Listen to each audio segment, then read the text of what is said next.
Everyone ready? Okay, so we're recording now. I am going to start sharing. I'm going to share my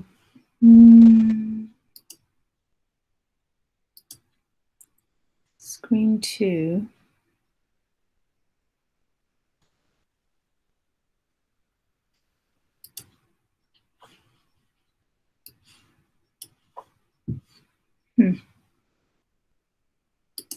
No, it's not working. Okay.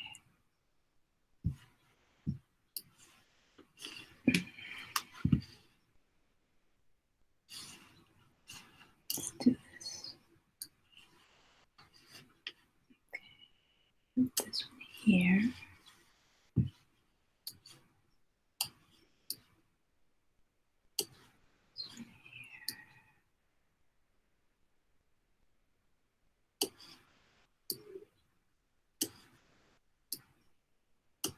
Okay.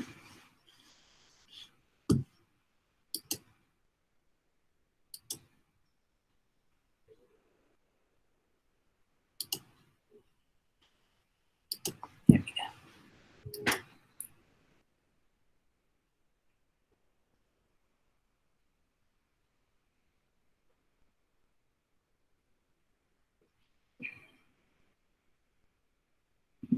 Okay. What can you guys see? It's a Word document in double screen. Okay. You can see that? Yeah. Okay. Because I can't see that when it says you're presenting to everybody, stop presenting, but I can't see that there. I can just see in my other screen what I hope you are seeing. Okay. So the document that's on the left is our syllabus. And it starts on page 9 when it says number 3, case study of focal child, 40%. You guys see that? Okay, so there is where we start explaining what the case study of the focal child entails. And the first part just explains sort of the framework, right? So the framework that the reason why we're doing this. I'm trying to get my cursor to that screen. Okay, the reason why we are doing this assignment.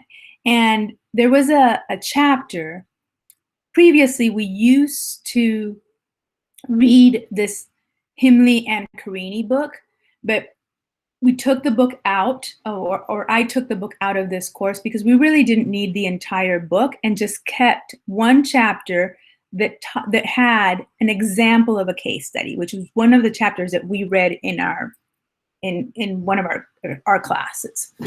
And in that chapter sort of outlines a descriptive review of a child or a case study. Do you guys remember reading that? I think it was for week. I think it's this week. It's chapter 8. Himley and Carini, chapter 8. It's on Blackboard. It's a PDF on Blackboard. You should have access to it. If you haven't seen it, it's on Blackboard. You should be able to download it. And it gives you an example of a case study of a child. And this whole assignment is sort of designed after that example. That book walks us through different stages of how to develop that case study. But that particular chapter gives you a really good example of what a case study looks like. So what we want you guys to do is to take all the observations that you've done and all of the information that you've gathered from the child that you've selected to work with during the semester and compile a report, in essence, a case study of that particular child.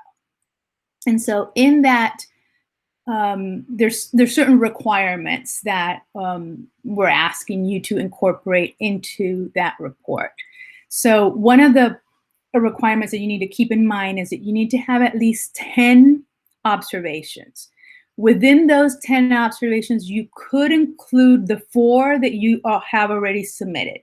So you can include the work sample that you submitted, the interview that you did, the anecdotal record that you did. So any of those 4, or even all of those 4, could be part of the 10 that you submit. When we walk through the exemplar that you have, you'll see that the student that submitted the exemplar didn't use those 4, but you can. You could definitely include them. But you have to have 10. You will also see in the exemplar that the student included 11. She's an overachiever. You don't need to include 11. You only need to include 10. The other thing, okay, that's one thing to keep in mind. The other thing is that in reference to those observations, is that they're your support data. So the observations themselves are not the case study.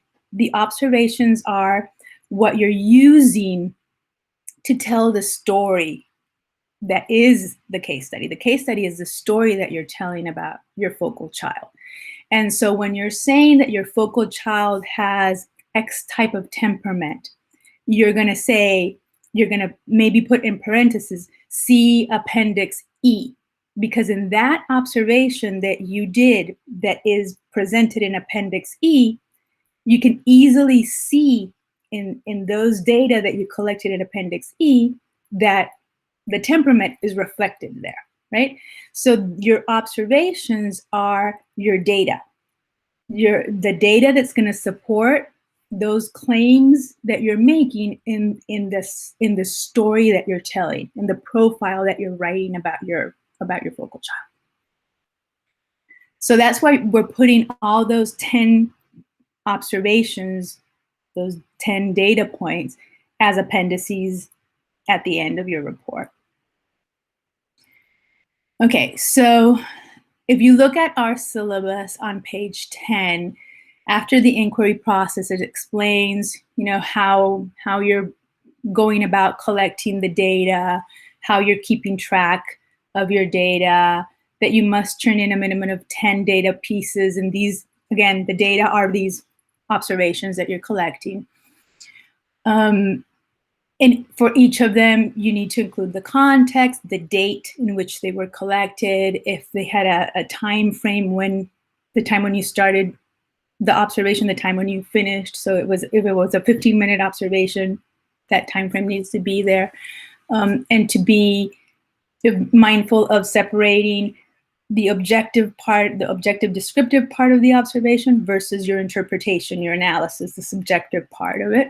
And we did a lot of that in terms of the templates that we used to observe, to separate what was the descriptive, objective, detailed part of the observation versus what was your analysis and your interpretation, and how we're connecting that to theory of development, right? And then it gets into, well, what is exactly the report, and what does the report need to have, right? So the report is, in essence, a write-up, right? So a paper that you're writing about your child.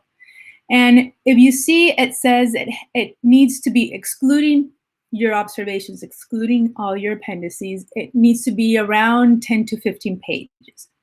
And I'll show you in the exemplar where those 10 to 15 pages are, because if you look at the exemplar, you'll see that it looks like when we get to the conclusions page, we're not yet to even page 10, right?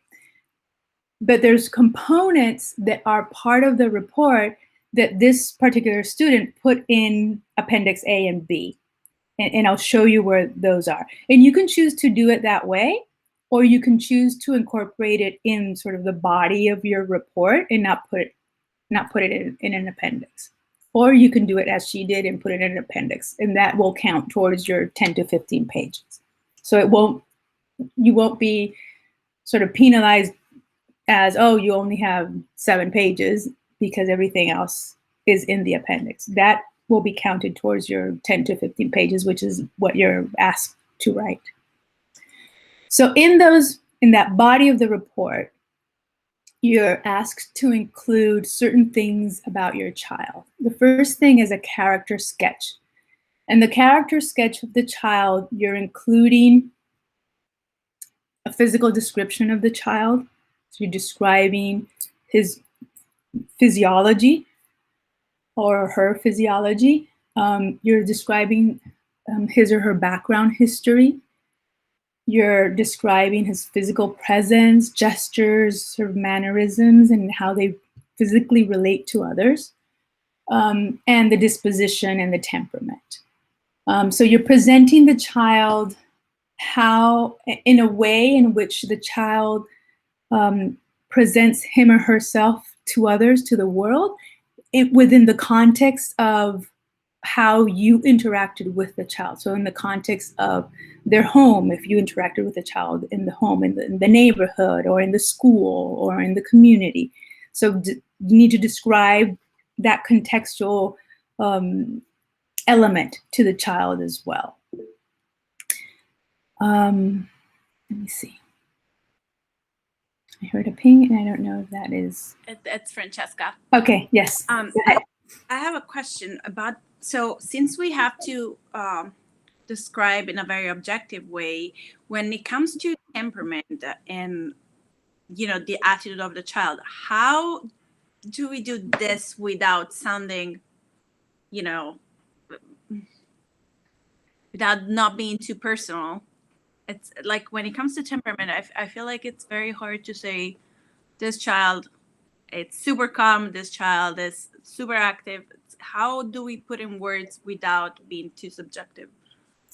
Well, I think there was a class, I'm pretty sure, I'm positive, there was a class in which at the end of the content of that class, I explained, these are the different types of temperament.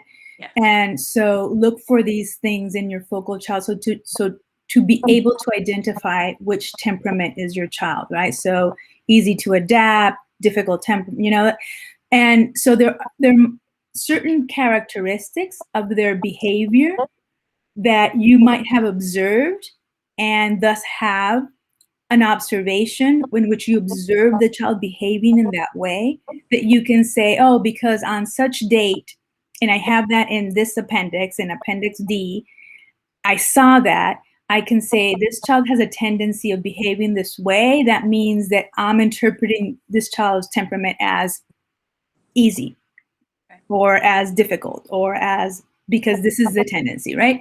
So it's a little bit, sometimes we feel a little iffy labeling the child because we maybe have observed them a handful of times, or maybe we have observed them many times, and still we don't want to say, oh, because it might be my perception, right? And I'm not with the child 24/7, and I'm not with the child for a longer period of time, but still you have some data, you have some information about this child, and with that information, you say as much as you can about that child.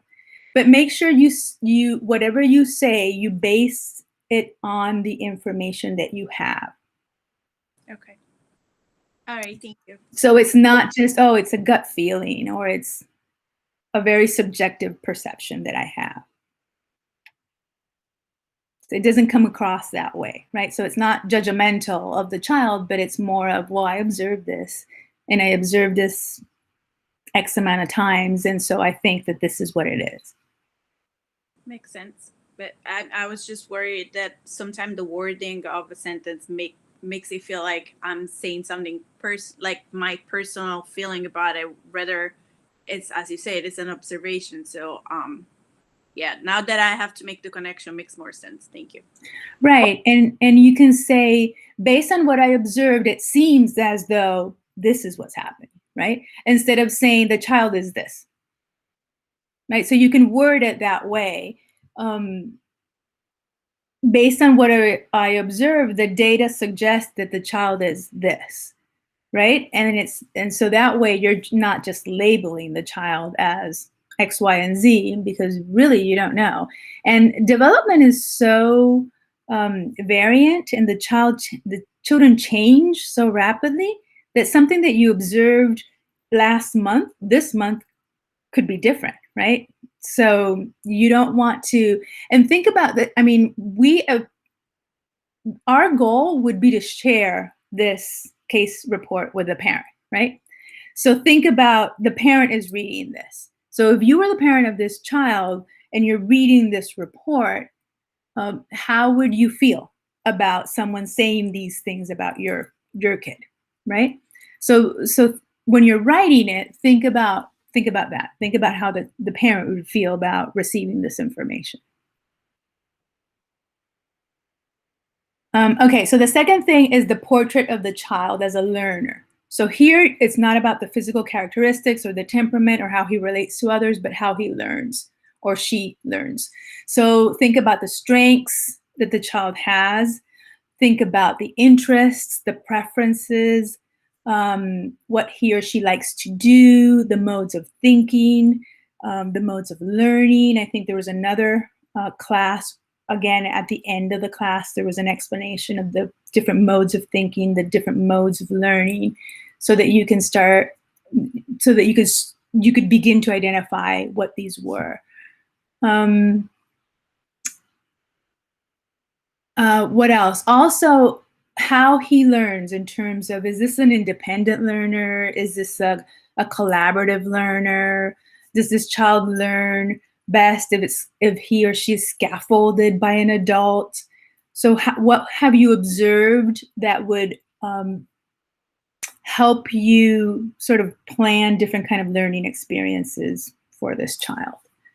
And you can, again, draw from examples from your data that you've observed, and just use clear evidence from the data that you've gathered. All of these, both the character sketch and the portrait of the child, you can cite and you can say, this is what such and such calls this. This is what is happening in this child, or in this particular incident, because that's part, we'll look at the rubric in a second, but that's part of the rubric as well. You citing everything that you're saying, that you're seeing in the child in terms of development. You're also citing it back to the DAP book that we have in terms of development, or even the assessment book that we read, or other sources beyond the ones that we were reading. And the third component in the case study are instructional implications. So for you as a teacher of that focal child,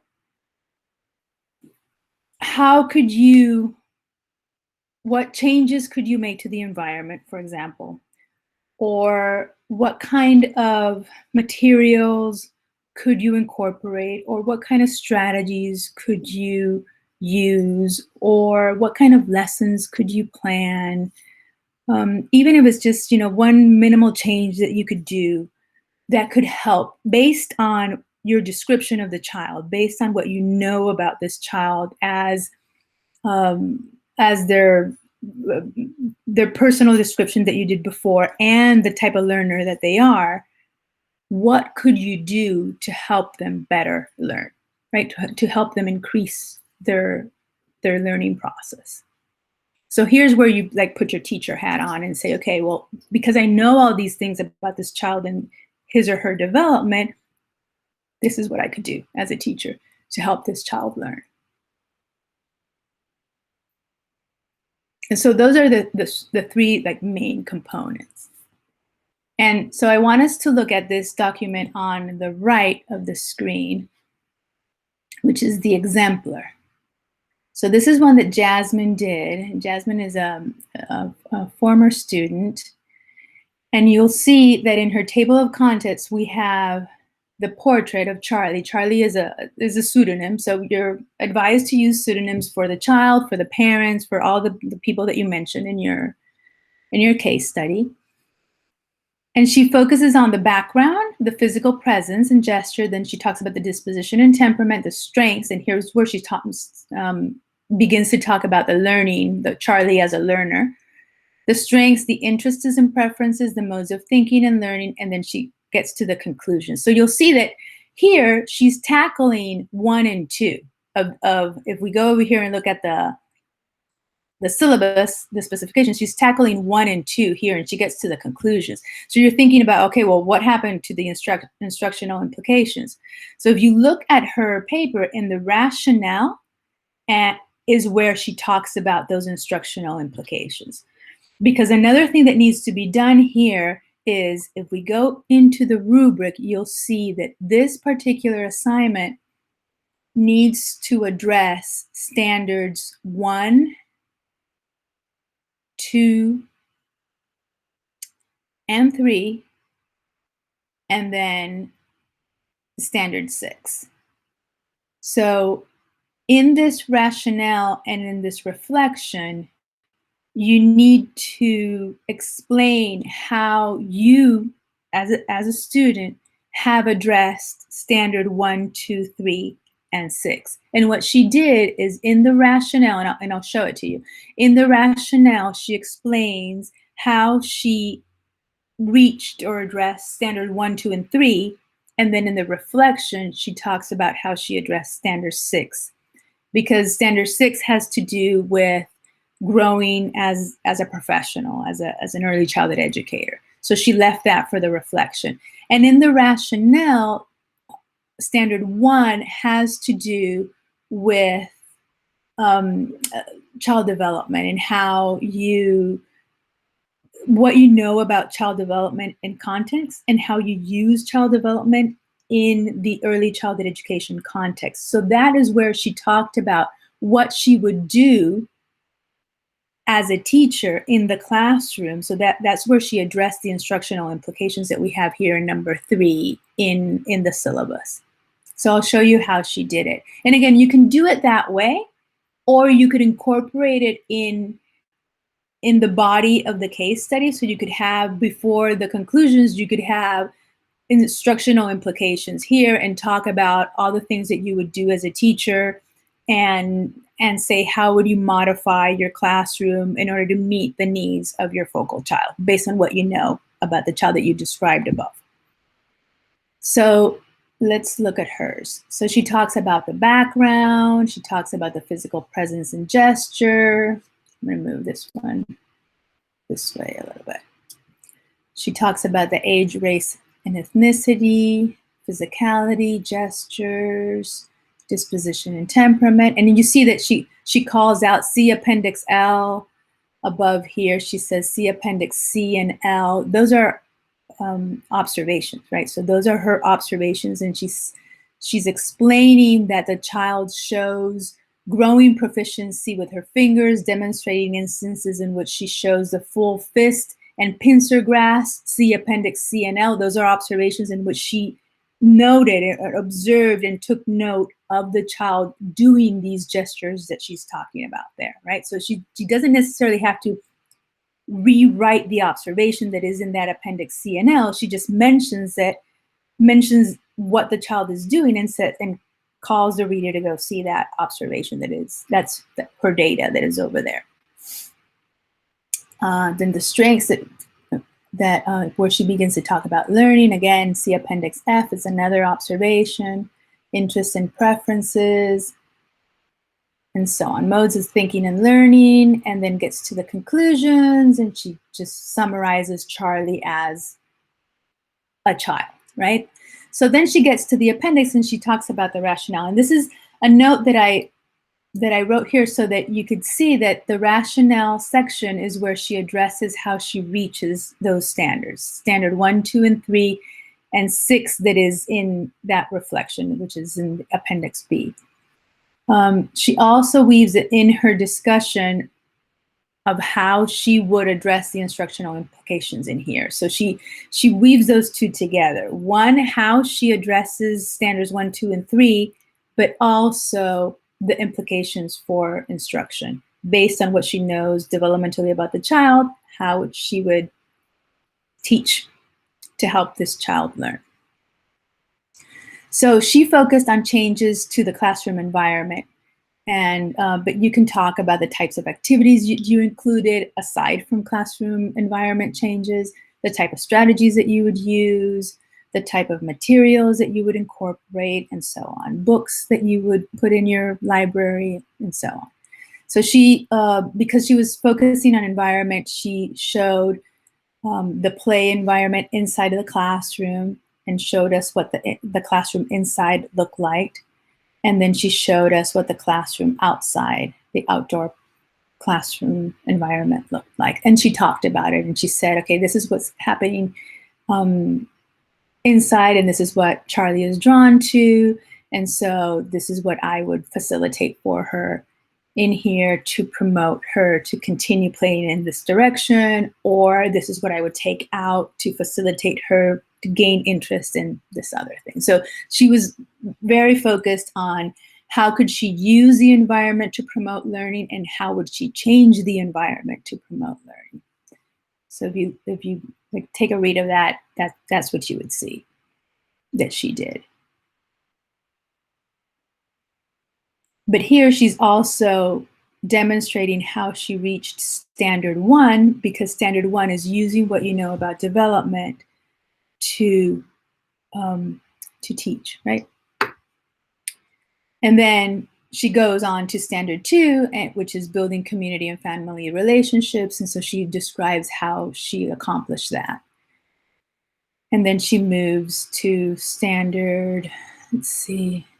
But she touches on each of the items that are within standard 2.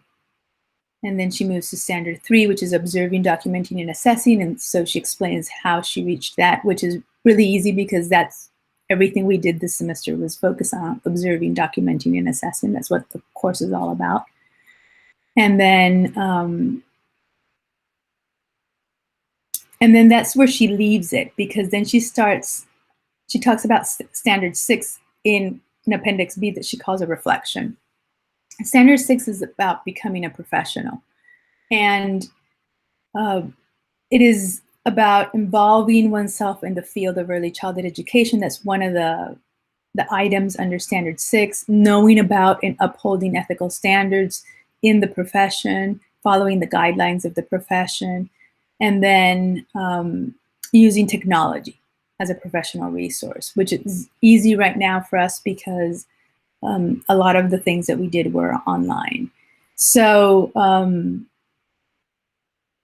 it's about reflecting how you accomplished those things. And the last one is engaging in informed advocacy. Oh, hold on, there's someone wanting to come in.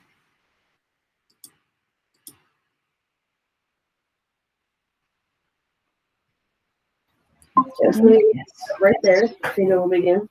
Hi, Tony. I am so sorry. I was cutting my grass and came in and was like, oh my God, I forgot I was supposed to be there at 4 o'clock. So I am so sorry. No problem. We're recording it, so you'll be able to watch it. Perfect. Thank you. Okay, so so engaging in informed advocacy for young children in the early childhood profession is the last. Let me check. Yeah, it's the last item under standard 6, and so she comments on how she reached that. You could do it that way, or you could do a global. She did it item by item, and you'll find the items in the rubric. So if you go to the rubric, we go back to the syllabus, you'll see the rubric has each of the items. So you'll see standard 1 has item 1A, 1B, 1C, 1D. We go down to 6, which is the one that we were looking at right now. You'll see that standard 6 has 6A, 6B, 6C, 6D. So you'll find, and 6E. You'll find the items there. You don't necessarily have to reflect on each of the items. You could do an overall, this is how I achieved or worked on standard 6 in general, sort of touching on each item in a global way, and that'll be okay. But they are sort of graded individually. So let's look at the rubric now. So this is the rubric that I'm using to grade your work. So each of these standards have levels of proficiency, and each of the standards have a number of items. So for each item, I'm looking at levels of proficiency in your work. So for limited would be level 1, developing would be level 2, proficient would be level 3, exemplary would be level 4. And so if you read what the expectancy is for each, you'll see that in developing, which is level 2, you'll start seeing sort of what is the minimum that is expected. And then in 3, something else is added to that expectation, and exemplary takes it sort of over the top of what is expected in order to get that level 4. And it's sort of easy to see sort of what is that will get you over the top. I was telling you before that that you need to use your references of your books and your textbooks, and you can see that, for example, in Standard 1, Item 1A, you need to be able to note, so looking at developing level 2, you need to be able to note and organize observable child behaviors using both, running records and anecdotal data. So using both of those types of observations, you need to be able to organize those and present those in your appendices as data that you've collected for your focal child. But in proficient, you're able to relate those observations of your child to a developmental trajectory, so identified in text. So not only saying, okay, well, I saw this in my observation, so this is what I think my child is, but also related to, and I found this in the developmentally appropriate book. And this is what it's called, right? And then the exemplary, or the over the top, would be to cite those references from the textbooks to illuminate those observations and those connections that you're making between the data that you observe, how you're analyzing that data, and the textbooks, citing those textbooks that we read, and maybe going beyond the textbooks that we read with other resources. So if you look at Jasmine's exemplar, you'll see that after all the appendices of all her observations, that again, she did all anecdotal records, and she did not include the 4 that we did, but you can include the 4 that we completed and submitted for grading. So she has some of the books that we use, but she has others. So if you use other resources beyond, you would be sort of going over the top, doing that exemplary kind of work and falling under the level 4 of the rubric. And use APA when you're going to cite and reference the work. Let me see if there was something else that I wanted to point out. Oh, like I said, she put 11, but you don't need 11. You need a minimum of 10, and that you'll be fine with 10.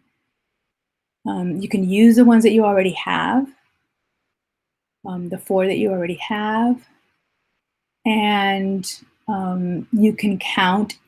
If you're going to do it like she did, using Appendix A and B as your reflections of how you achieved the standards and your instructional let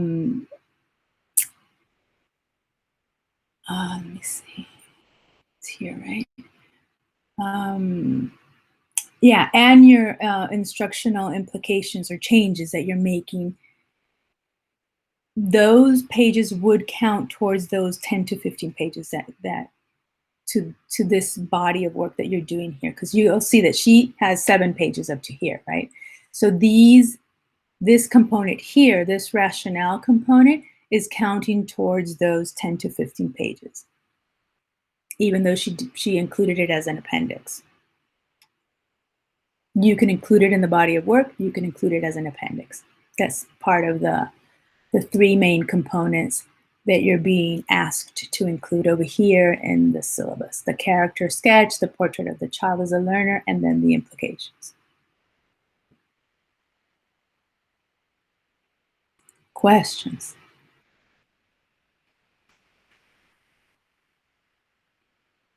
I do have. I try to download the example just to have it like printed so I can see it better, but it does not allow me to do it. Says it's either I don't have access or. Okay, I thought I had. Someone told me that, and I thought I had emailed it to everybody. You didn't get it? I do have rubric and everything else, but I'm gonna have to. Maybe I didn't download that one, but from Blackboard it doesn't allow the download. Okay, I can email it again. I can email the exemplar. I thought yeah. Okay. Thank you. I'll send the exemplar again.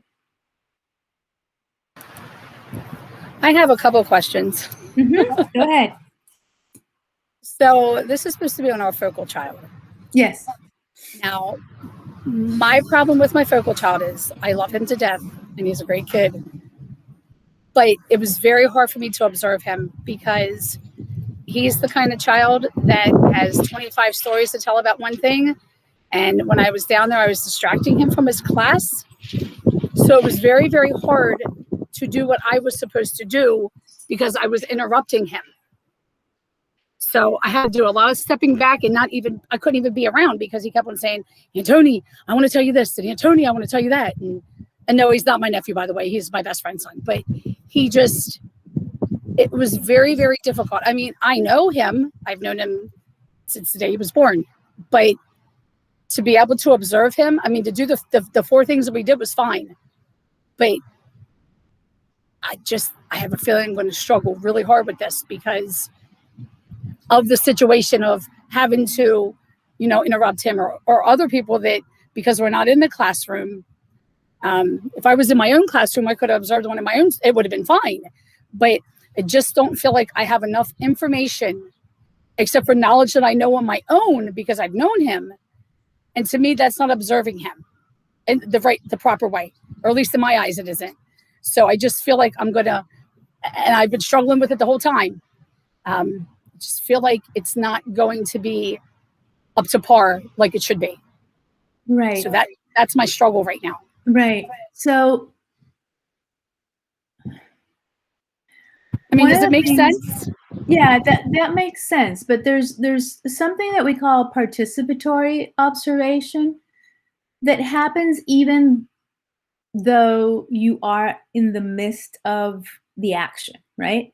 So even though, and it happens when we're teaching, it happens when we're doing sort of action research, when we're the researcher, but we're also the instructor and we're delivering the curriculum, but we're doing research on the curriculum or doing research on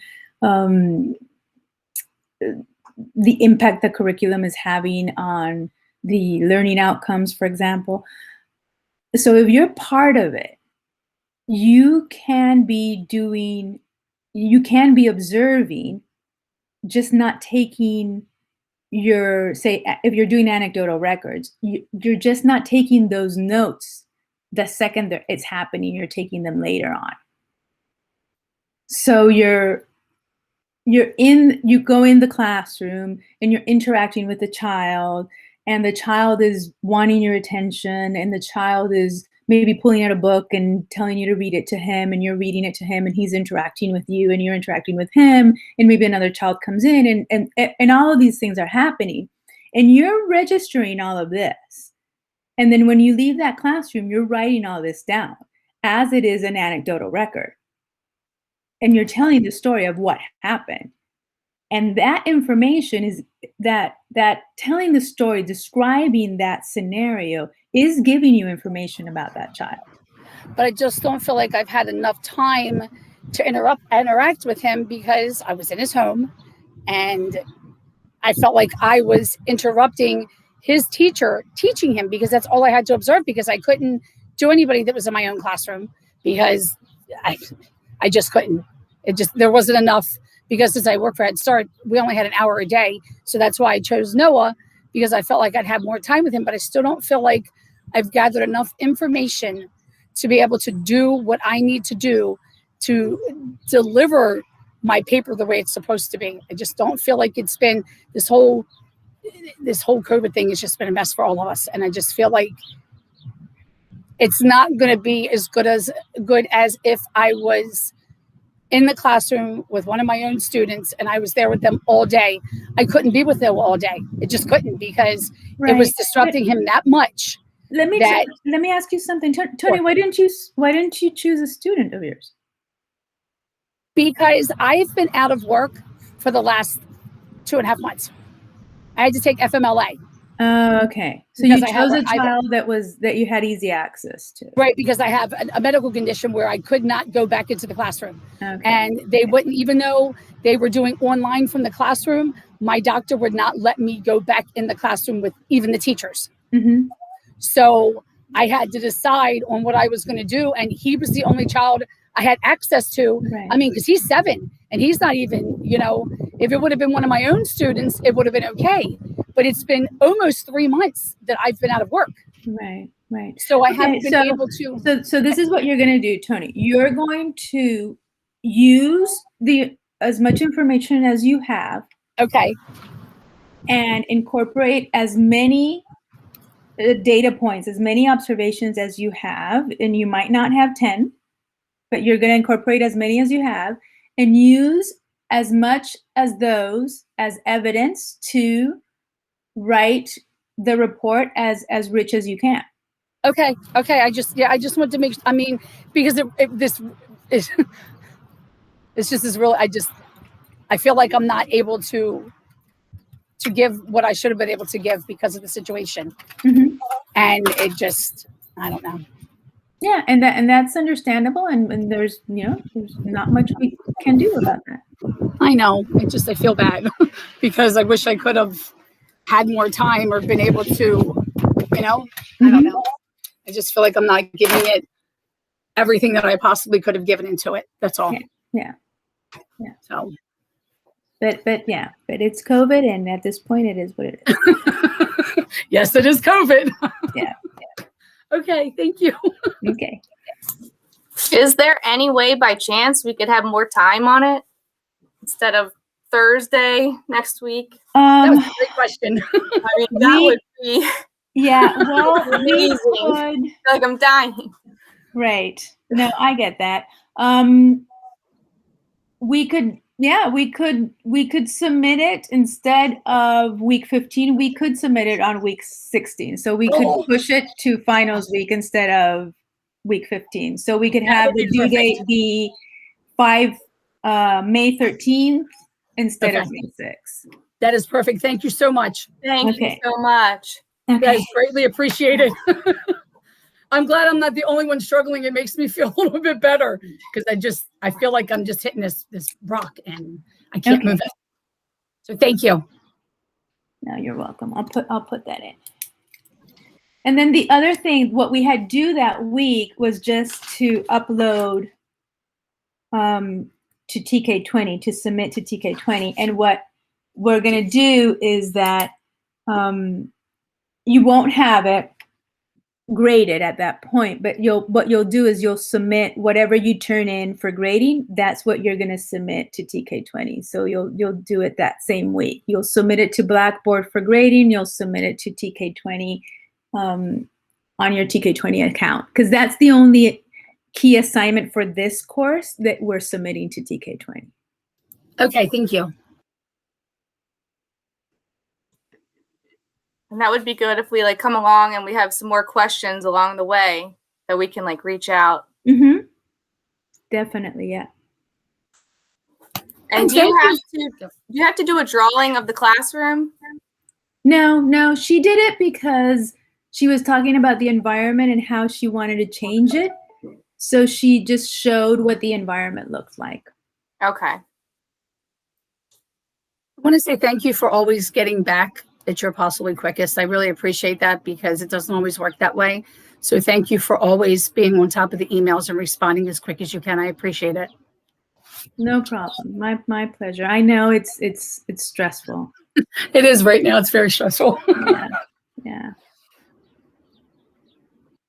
I wanted to remind you, not only for my class, but for all classes, the course evaluations are out.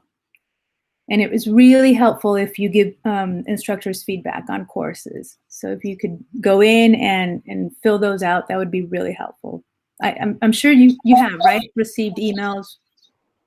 for you should have received emails for all your courses about course evaluations. When did they come out? Because I'll have to check again. I don't remember seeing them. Let me check.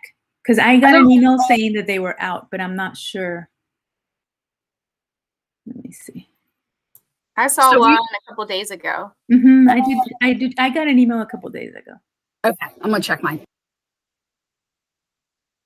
Let me. Here, course evaluation 4/28. Yeah, it says it's available from April 28th to May 12th. The student course evaluation is not available from April 28th to May 12th. Yeah, so it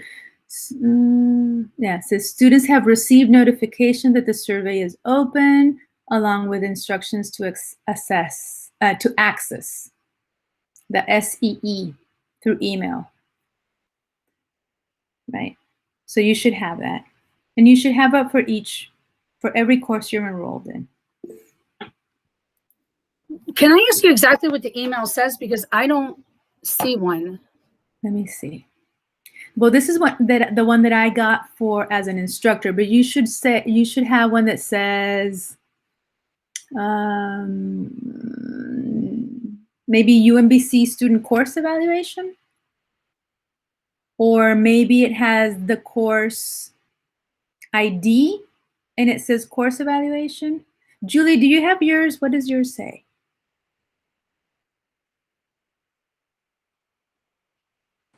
Mine says we want to hear from you. Oh, okay, there you go. That's the Yeah, I'm trying to pull mine up now.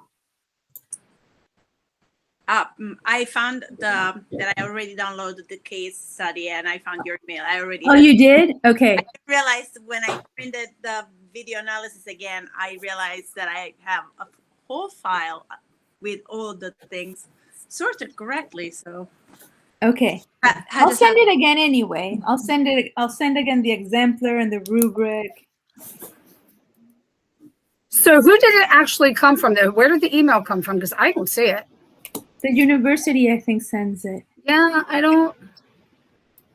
I saw it, but I think I got so many other emails that it just went away. I gotta find it again. Mine says it comes from UMBC student course evaluations. Oh, that makes sense. Yeah, the university sends it. The instructor doesn't send it. That's what I don't have anything. That's weird. Yeah, nothing. And do you guys get one that has all the courses, or do you get one for each course? In the email, I think there's a link, and then that link brings you to all of them. To all your, okay, yeah. Mm-hmm. So you should have just gotten one email, Tony. I can't find it. I'm gonna look. But I think if you go to Blackboard. I got mine on April 28th, if that helps, Tony. Yeah, I did too. Thank you. I'm gonna look through them.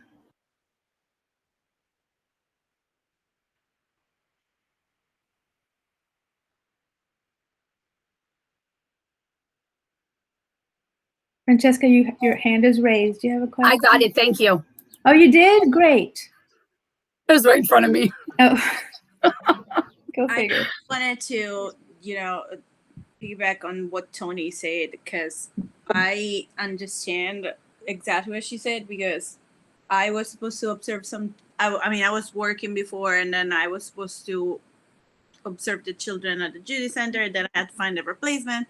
Mm-hmm. And compared to being in the classroom, observing a child online is hard, because a lot of things, like I remember I did an observation like this when I remember that I put the classroom as well, and that was like for my undergrad, and it's totally different. So knowing that we can put literally everything that we actually saw and heard, and every little thing that might help us, makes me feel a little better, because I feel like I have so many notes, and even when I rewatched my video and I was like, like it was me talking, it was me during the lesson, and I was like, like I didn't realize all these things that one-on-one makes a total difference compared to being in a classroom with 16, 20, 26 kids all together. Mhm. So nothing. I just want to say, like, I'm glad that we are all in the same things, because, like, Me too. This COVID has definitely done a number on a lot of things for a lot of people. And I mean, I don't mind doing online classes, but this has definitely put a damper on a lot of things that we're supposed to be doing. And it makes it very difficult. So I will do my best. That's all I can say is I will give it 110%. And I hope that it's okay. Yes, at this point, I think that's the best we can all do. That's what it is. So if I have any questions, I'll message you. Yes, definitely do.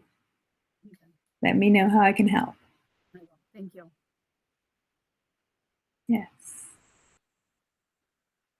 Okay, any other last minute questions?